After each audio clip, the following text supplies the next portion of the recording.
En el convento de San Francisco de Quito, bajo la sombra imponente de las montañas andinas, el padre Sebastián había alcanzado una reputación que trascendía los muros de piedra colonial.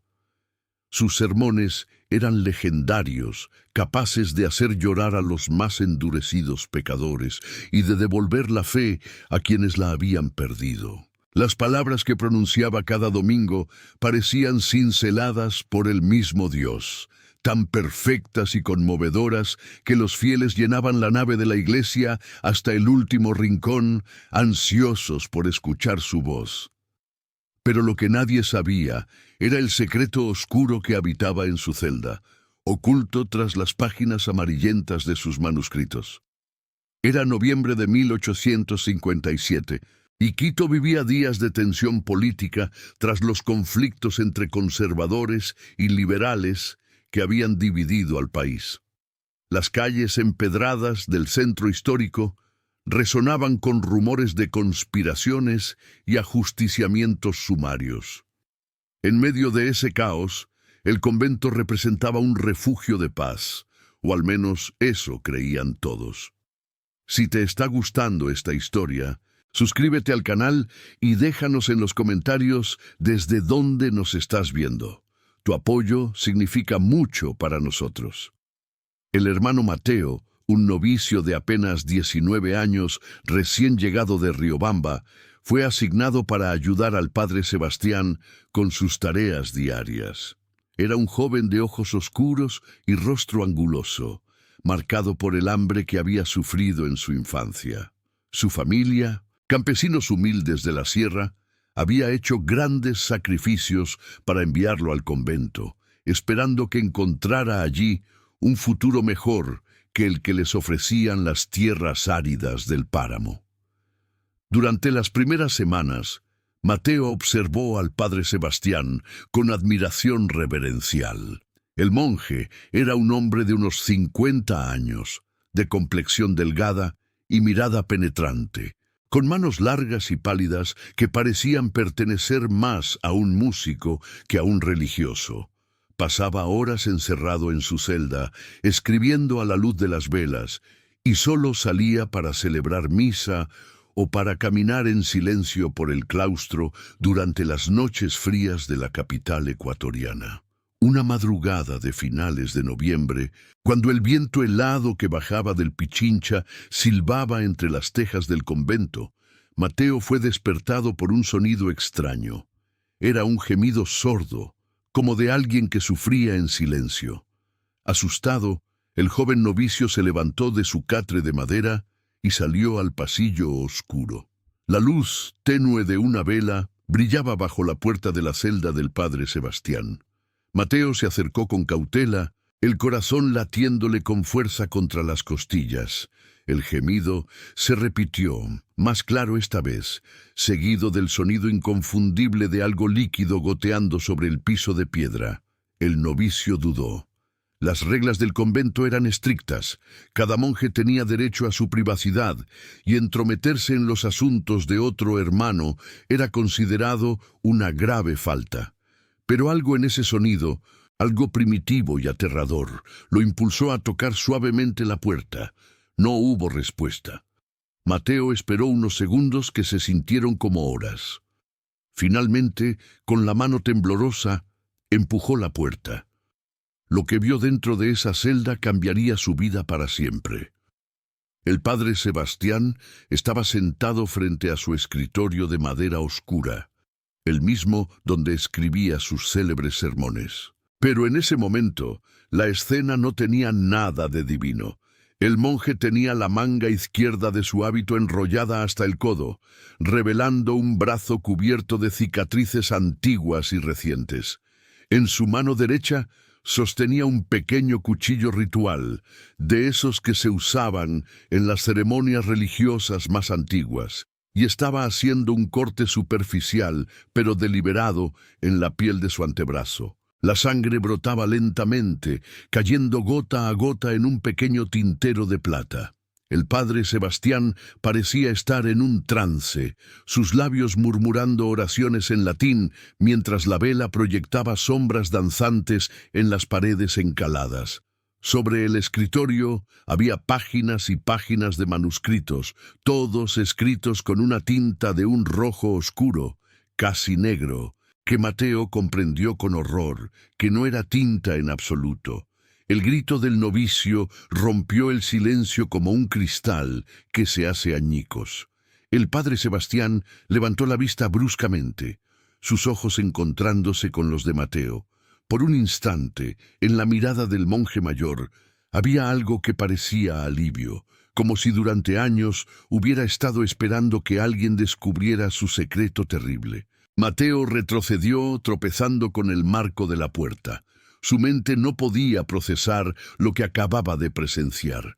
Las palabras se atascaban en su garganta, mezcladas con la bilis que amenazaba con subir desde su estómago.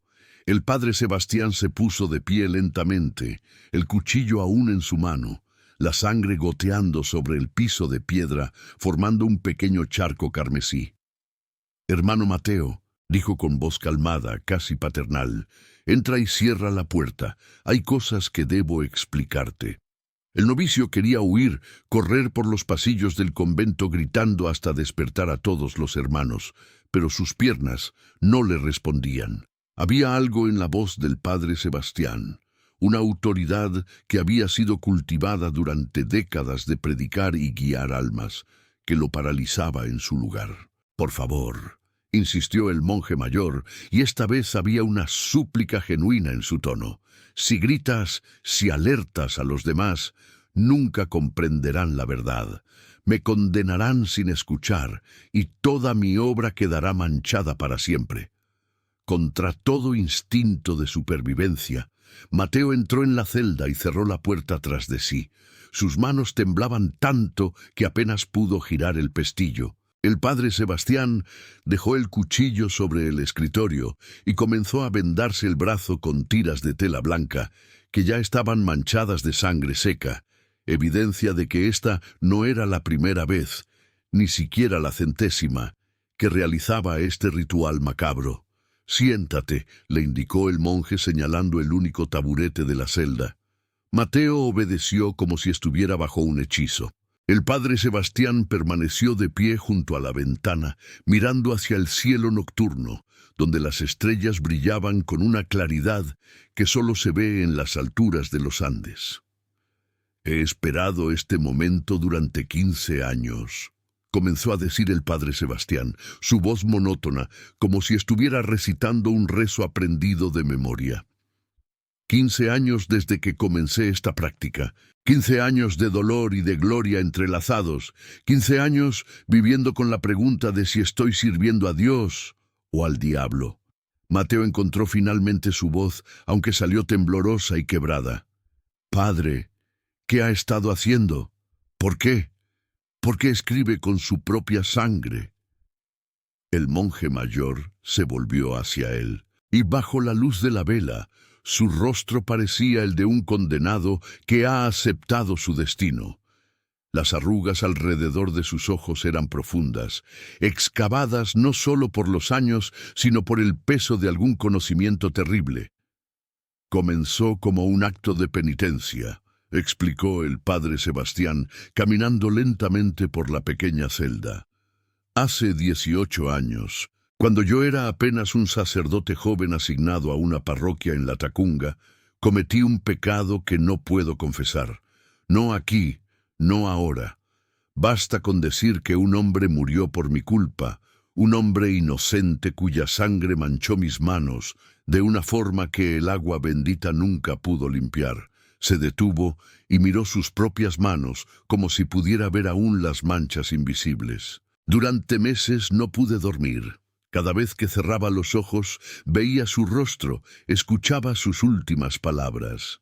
Me azotaba hasta sangrar, ayunaba hasta el borde del colapso, pero nada aliviaba el peso de mi culpa. Entonces, una noche, mientras leía sobre los antiguos monjes coptos de Egipto y sus prácticas de mortificación extrema, tuve una revelación. Mateo escuchaba inmóvil, su terror inicial dando paso a una fascinación morbosa. El padre Sebastián continuó: los coptos creían que la verdadera santidad requería sacrificio de la carne. Algunos escribían las escrituras con su propia sangre como forma de unirse al sufrimiento de Cristo. Pensé, ¿qué mejor manera de redimirme que ofrecer mi dolor en cada palabra que escribo? ¿Qué mejor forma de asegurarme de que mis sermones sean verdaderamente sagrados que inscribirlos con el precio más alto que puedo pagar? El novicio negó con la cabeza, incapaz de creer lo que estaba escuchando. Pero padre, eso es una perversión de la fe. La Iglesia nunca aprobaría tal cosa. Es automutilación, es herejía. El padre Sebastián sonrió amargamente. Sí, lo sé. Por eso lo he mantenido en secreto todos estos años. Pero no puedes negar los resultados, hermano Mateo. ¿Has visto el poder que tienen mis palabras? ¿Has visto cómo los fieles responden a mis sermones? Hay algo en ellos, algo que trasciende lo meramente humano. Cada palabra está imbuida con mi sufrimiento, con mi arrepentimiento, con mi sangre literal. Y funciona. Se acercó al escritorio y tomó uno de los manuscritos, extendiéndoselo a Mateo. El novicio lo recibió con manos temblorosas. La tinta roja oscura había penetrado profundamente en el papel, y las palabras parecían vibrar con una energía extraña. Era un sermón sobre la redención, sobre cómo incluso el pecador más perdido podía encontrar el camino de regreso a Dios. La caligrafía era impecable, cada letra formada con un cuidado obsesivo. ¿Lo sientes?, preguntó el padre Sebastián, inclinándose cerca de Mateo. ¿Sientes el peso de esas palabras? No son solo conceptos teológicos vacíos. Cada frase me costó dolor, cada párrafo me costó sangre. Son reales de una manera que ningún sermón escrito con tinta común podría serlo jamás. Mateo dejó caer el manuscrito como si quemara. «Esto está mal», susurró.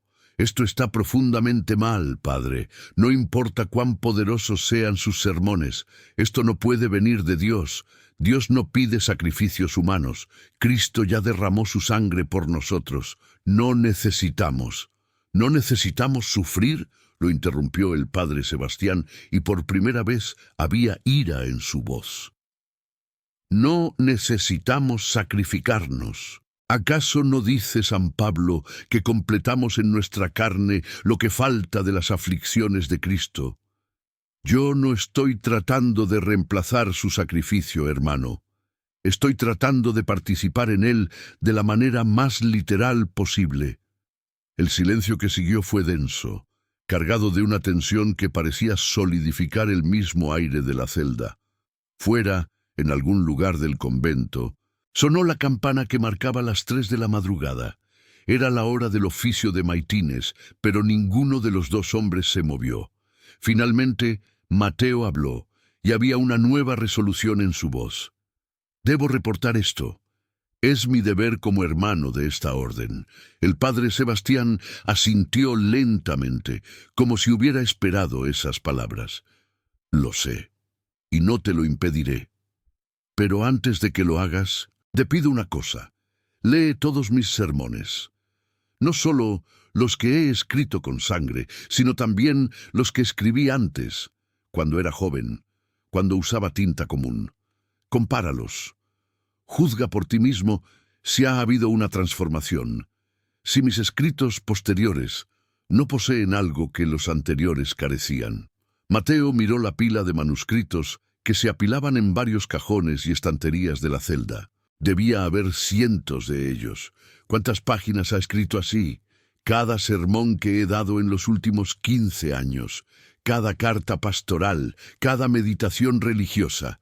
Miles de páginas, hermano, incontables horas de dolor autoinfligido, todo en el altar de la palabra divina. El padre Sebastián se sentó pesadamente en su catre, de repente pareciendo mucho más viejo que sus 50 años. «He consumido mi propia vida escribiendo estos textos. He acortado mis días con cada corte. Los médicos, cuando he tenido que consultarlos discretamente, me dicen que he perdido tanta sangre que es un milagro que siga vivo. Pero yo sé que no es un milagro. Es una maldición que yo mismo me he impuesto. Las palabras del monje resonaron en el corazón de Mateo.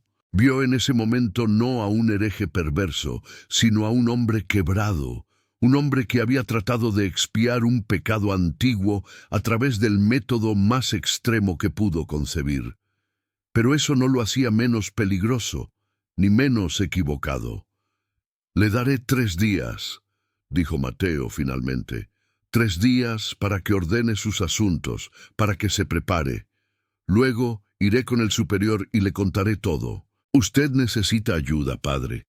Necesita confesión verdadera, absolución real, no esta tortura que se ha impuesto a sí mismo. El padre Sebastián levantó la vista y había lágrimas en sus ojos. 3 días, repitió. Gracias, hermano Mateo. Eres más compasivo de lo que merezco.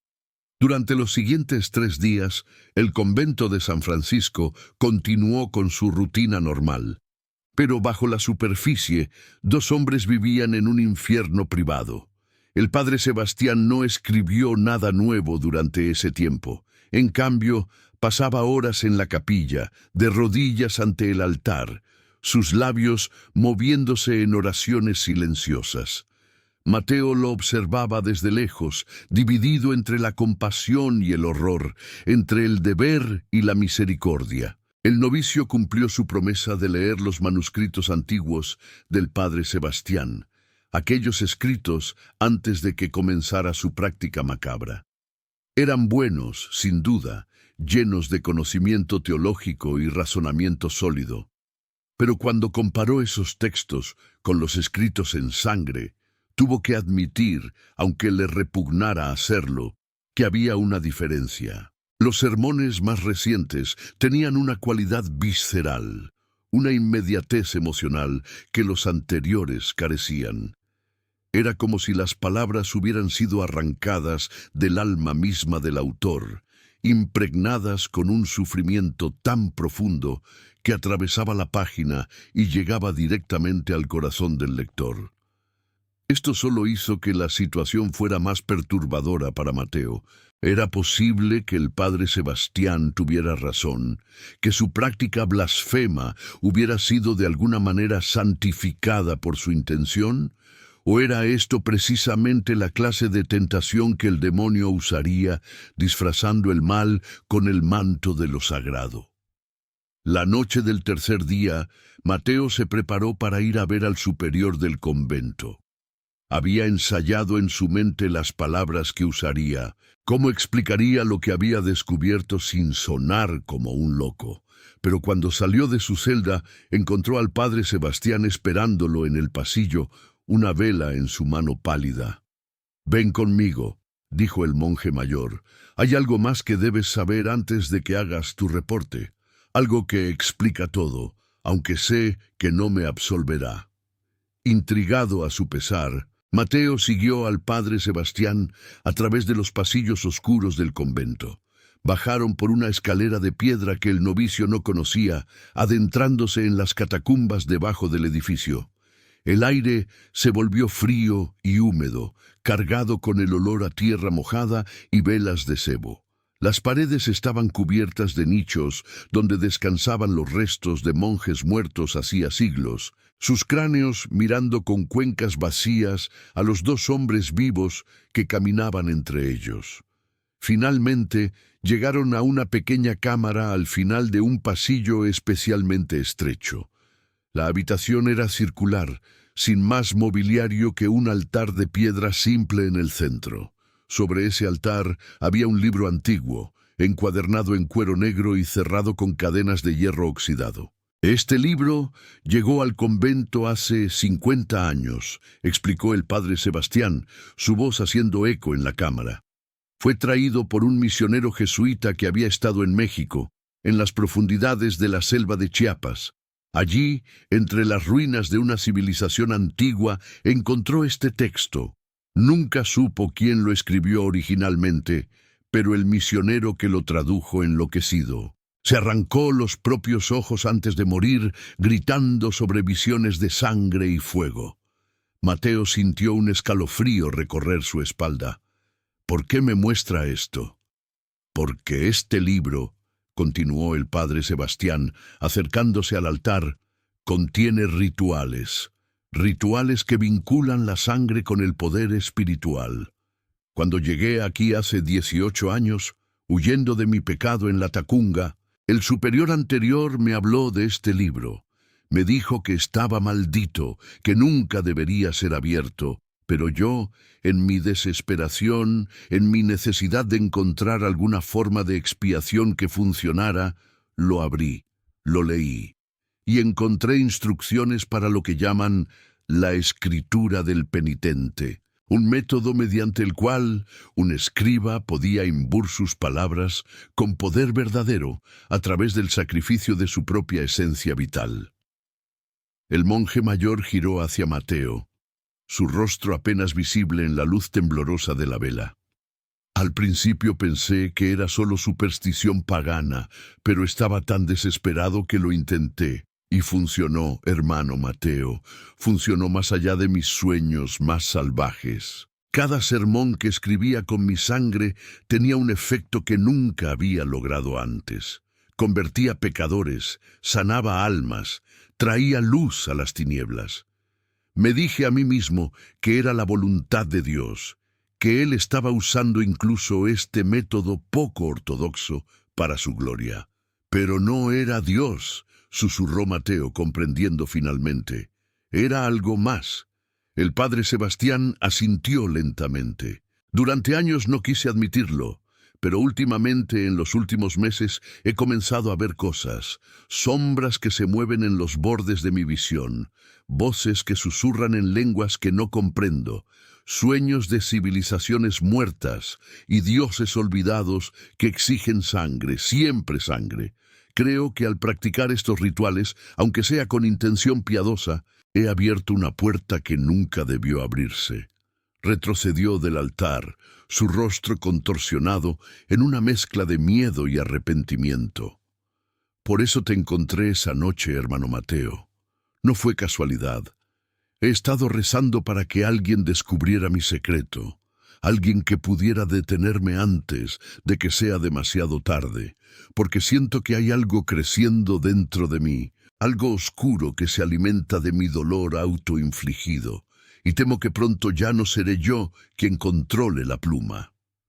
Mateo se sentía mareado, la cámara parecía girar a su alrededor, y las sombras proyectadas por la vela formaban figuras imposibles en las paredes. ¿Qué quiere que haga? ¡Destruye ese libro!, dijo el padre Sebastián con urgencia. Quémalo hasta que no quede ni ceniza, y luego ve con el superior. Cuéntale todo, que me encierren, que me exorcicen, que hagan lo que sea necesario, pero que nadie más encuentre este conocimiento, que nadie más caiga en la tentación de creer que podemos mejorar la palabra de Dios con nuestro propio sufrimiento. Extendió la vela hacia Mateo. Hazlo ahora, mientras aún tengo claridad mental. Porque puedo sentirlo, hermano. Puedo sentir algo despertando, algo que ha estado durmiendo en lo profundo de mi ser, alimentándose de cada gota de sangre que he derramado. Y si no actuamos pronto, temo que no seré el único que sufra las consecuencias. Mateo tomó la vela con manos temblorosas. Se acercó al altar y con los dedos torpes por el miedo comenzó a romper las cadenas oxidadas que mantenían cerrado el libro maldito. El metal cedió más fácilmente de lo esperado, como si también estuviera ansioso por liberarse. Cuando abrió el libro, las páginas crujieron con un sonido que parecía demasiado humano, demasiado parecido a un grito sofocado. Las páginas estaban cubiertas de símbolos que no pertenecían a ningún idioma que Mateo reconociera. Había ilustraciones perturbadoras, figuras humanas con la piel despellejada, corazones arrancados y ofrecidos a entidades sin forma, ríos de sangre fluyendo hacia abismos sin fondo. y en el centro de todo, escrito en lo que inequívocamente era sangre humana antigua, estaban las instrucciones para el ritual que el padre Sebastián había estado practicando. «¡Quémalo!», repitió el monje mayor, su voz quebrándose. «Antes de que...». Nunca terminó la frase. En ese momento, algo cambió en el aire de la cámara. Se volvió denso, opresivo, cargado con una presencia que no tenía nombre, pero que ambos hombres podían sentir con cada fibra de su ser. La llama de la vela comenzó a arder con un color extraño, pasando del naranja al azul y luego a un tono verdoso que no debería existir en el fuego natural. El padre Sebastián cayó de rodillas, sus manos agarrándose la cabeza. De su boca salió un gemido que se convirtió en un grito, y luego en palabras en un idioma que Mateo no reconocía pero que hacía que su sangre se helara. Los símbolos en el libro comenzaron a brillar con una luz propia, pulsando al ritmo de los latidos de un corazón invisible. «¡Quémalo ahora!», gritó el padre Sebastián, luchando contra algo que solo él podía ver. «No dejes que se complete». Mateo acercó la vela a las páginas del libro.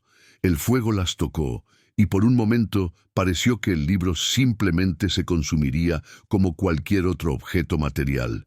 Pero entonces las llamas se volvieron negras, oscuras como tinta, y del libro surgió un humo espeso que tenía textura sólida, como tentáculos buscando a tientas en el aire.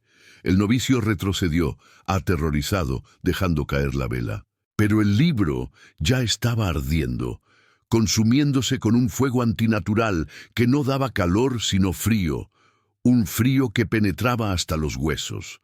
El humo negro llenó la cámara, y dentro de ese humo Mateo pudo ver formas, sombras de cosas que habían muerto hacía siglos, pero que de alguna manera seguían existiendo en algún lugar entre la vida y la muerte. El padre Sebastián gritó una última vez, sus ojos muy abiertos, mirando algo que Mateo no podía ver. Luego colapsó en el suelo de piedra, inmóvil. El libro ardió durante horas. Mateo, tosiendo por el humo pero negándose a abandonar la cámara, observó hasta que no quedó nada más que cenizas negras sobre el altar de piedra. Solo entonces se atrevió a acercarse al cuerpo del padre Sebastián. El monje mayor aún respiraba, pero apenas. Estaba pálido como un cadáver, y cuando Mateo le revisó los brazos, encontró que las viejas cicatrices habían desaparecido, como si nunca hubieran existido. Era como si los 15 años de automutilación hubieran sido borrados de su carne, aunque no de su memoria. Con esfuerzo sobrehumano, Mateo arrastró al padre Sebastián fuera de las catacumbas y de regreso a la superficie. Alertó a los otros hermanos, y pronto el convento entero estaba en conmoción. El superior, un hombre anciano llamado Fray Domingo, escuchó la historia de Mateo con una expresión que pasó de la incredulidad al horror. «El libro maldito», murmuró el superior cuando Mateo terminó su relato. «Pensé que había sido destruido hace décadas. El anterior superior me advirtió sobre él, pero nunca lo encontré en mi tiempo aquí. Asumí que había sido una historia, una leyenda para asustar a los novicios jóvenes». Ordenó que el padre Sebastián fuera llevado a la enfermería, donde fue atendido por el hermano boticario.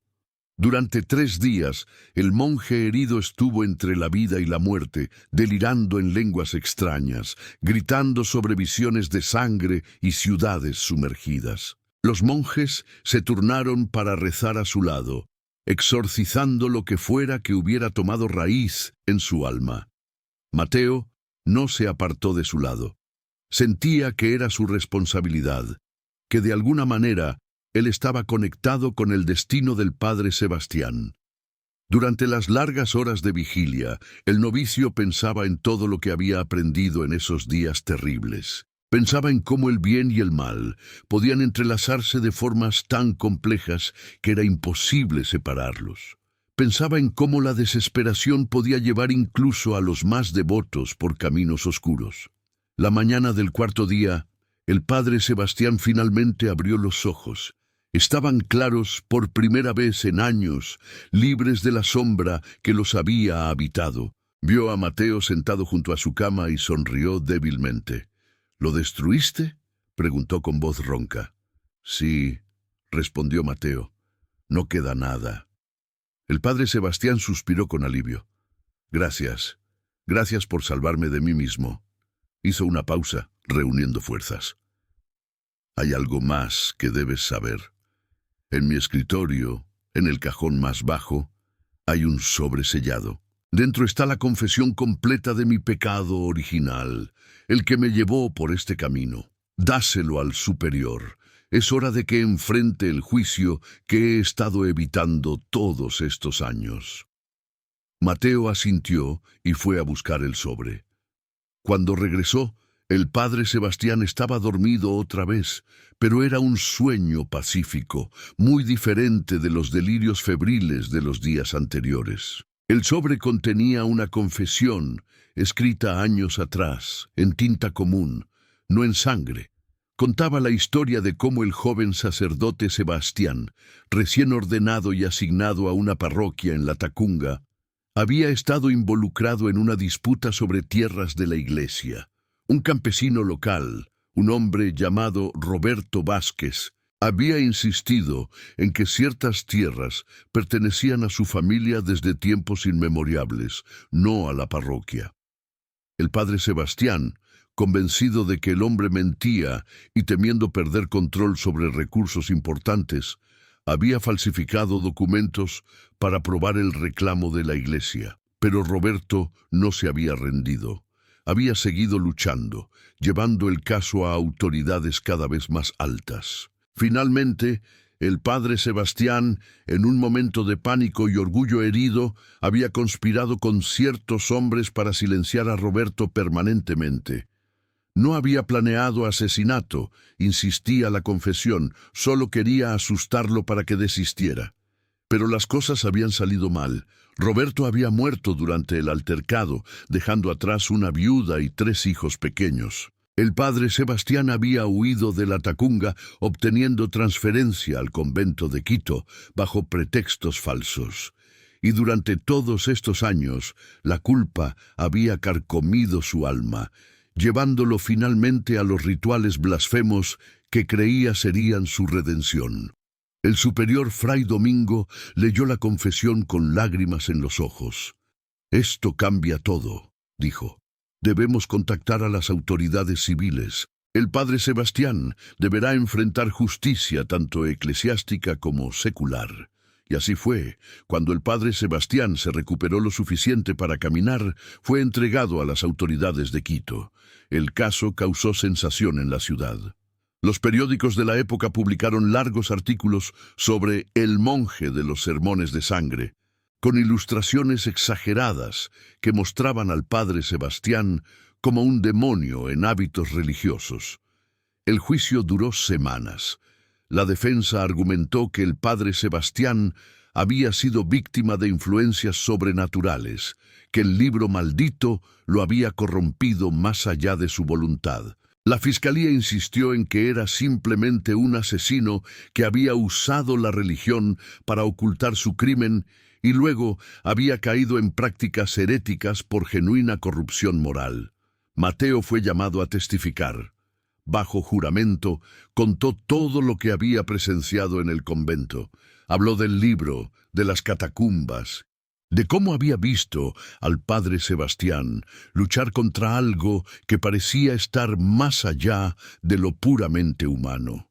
Muchos en la corte lo escucharon con escepticismo, pero otros, especialmente aquellos que habían sido tocados por los sermones del padre Sebastián, se preguntaban si no habría algo de verdad en estas historias extraordinarias. Al final, el padre Sebastián fue declarado culpable de complicidad en asesinato y de prácticas heréticas. Fue despojado de su condición sacerdotal y sentenciado a 20 años de prisión. Pero debido a su salud deteriorada después de 15 años de derramar su propia sangre, pocos esperaban que viviera tanto. lo enviaron a la prisión de García Moreno, esa fortaleza sombría, construida años después en las afueras de Quito. Allí, en una celda pequeña y húmeda, el antiguo padre Sebastián pasó sus últimos días. Mateo lo visitaba regularmente, sintiendo una extraña obligación hacia el hombre que había descubierto en su momento más oscuro. Durante estas visitas, el antiguo monje hablaba de muchas cosas. Reflexionaba sobre la naturaleza del pecado y la redención, sobre cómo el orgullo podía disfrazarse de piedad, sobre los peligros de buscar caminos extraordinarios hacia la santidad cuando los ordinarios parecían insuficientes. «Creí que mi sufrimiento me acercaría a Dios», le dijo a Mateo en una de sus últimas conversaciones, «pero solo me alejó de Él». Porque el sufrimiento que elegimos para nosotros mismos, el dolor autoinfligido, no es verdadero sacrificio. Es solo otra forma de orgullo, una manera de decir que sabemos mejor que Dios lo que necesitamos para nuestra salvación. Mateo absorbió estas palabras como las lecciones más importantes que jamás había aprendido. ¿Qué debería hacer con sus manuscritos?, preguntó. Los sermones escritos en sangre. El superior los ha guardado bajo llave, sin saber qué hacer con ellos. El antiguo padre Sebastián pensó largo rato antes de responder. «Quémalos», dijo finalmente. «Todos y cada uno de ellos. No importa cuán hermosas sean las palabras, no importa cuánto bien aparente hayan hecho, están contaminados desde su concepción. Fueron escritos con intención equivocada, nacidos de un ritual pagano disfrazado de devoción cristiana. Que no quede nada de mi legado excepto una advertencia, que nadie más sea tentado a seguir mi camino». Pero Mateo no pudo hacerlo. A pesar de todo, a pesar del horror y la herejía, sentía que había algo en esos manuscritos que merecía ser preservado, aunque fuera como testimonio de hasta dónde puede caer un alma humana y qué extraños caminos puede tomar el arrepentimiento. En cambio, los selló en un cofre de hierro y los depositó en los archivos secretos del convento con instrucciones de que nunca fueran leídos ni copiados, pero que tampoco fueran destruidos. Serían mantenidos como evidencia, como memoria, como advertencia para futuras generaciones sobre los peligros del fanatismo y la desesperación. El padre Sebastián murió 2 años después de ser encarcelado. Fue una muerte tranquila, en su sueño, muy diferente del tormento que había caracterizado gran parte de su vida. En su celda de prisión encontraron un pequeño diario que había estado escribiendo, esta vez con tinta común comprada con sus escasas posesiones. Las últimas entradas hablaban de una paz que finalmente había encontrado, una aceptación de su destino y de sus pecados. «He aprendido», escribió en una de las últimas páginas, «que Dios no necesita nuestra sangre. Ya dio la suya. Lo que pide es nuestro corazón, simple y quebrantado». Ojalá hubiera comprendido esto hace 20 años. Cuánto sufrimiento me habría ahorrado, a mí y a otros. Mateo, que para entonces ya no era un novicio, sino un hermano profeso del convento, leyó estas palabras en el funeral del antiguo monje. Fue un servicio pequeño, asistido solo por unos pocos hermanos del convento que recordaban al padre Sebastián de sus días de gloria. Los ciudadanos de Quito, que una vez llenaron las iglesias para escuchar sus sermones, ahora lo recordaban solo como el monje loco que escribía con su propia sangre. Pero Mateo sabía que la historia era más complicada que eso. Había conocido al padre Sebastián en su momento más vulnerable. Había visto la agonía genuina de un hombre atrapado entre su deseo de redención y los métodos corruptos que había elegido para alcanzarla. No era simplemente un villano ni un mártir, sino algo mucho más humano y complejo. Los años pasaron. Mateo eventualmente se convirtió en el bibliotecario del convento, guardián de sus secretos y sus historias. Nunca habló públicamente sobre lo que había presenciado aquella noche en las catacumbas, pero la experiencia lo marcó profundamente. Se dedicó a estudiar las intersecciones entre fe y fanatismo, entre devoción y obsesión, escribiendo extensos comentarios que circularon entre los círculos teológicos de Ecuador. De vez en cuando, especialmente en las noches frías, cuando el viento del Pichincha aullaba entre las torres del convento, Mateo bajaba a los archivos y contemplaba el cofre de hierro donde descansaban los manuscritos del padre Sebastián.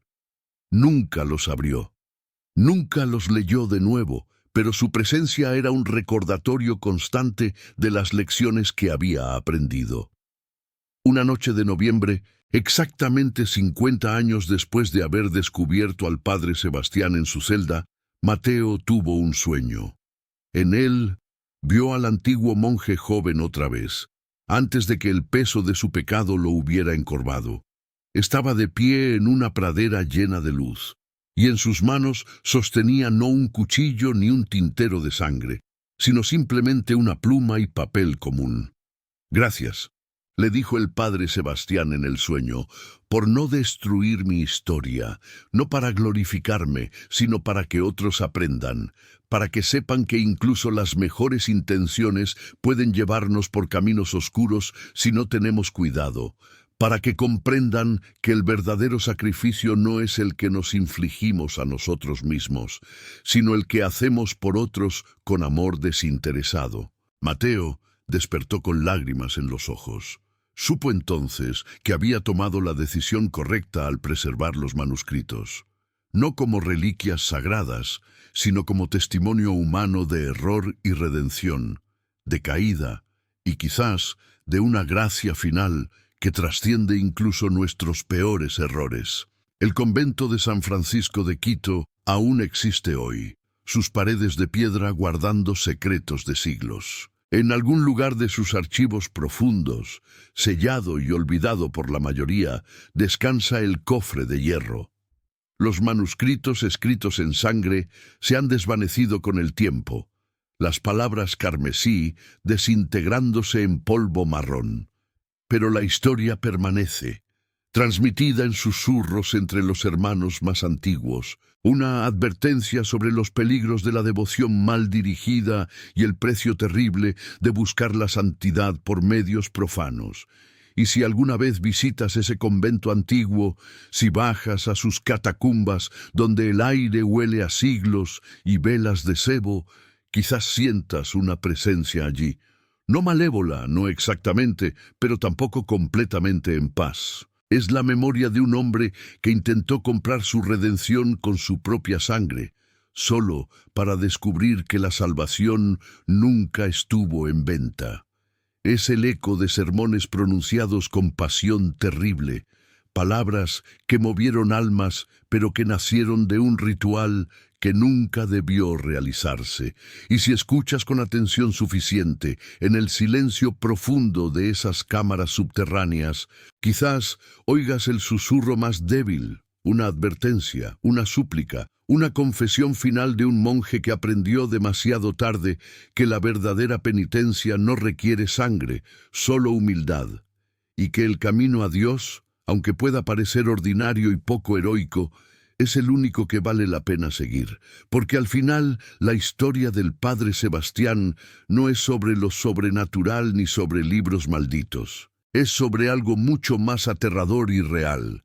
Nuestra capacidad humana de racionalizar cualquier cosa, incluso las prácticas más destructivas, cuando creemos que estamos sirviendo a un propósito superior.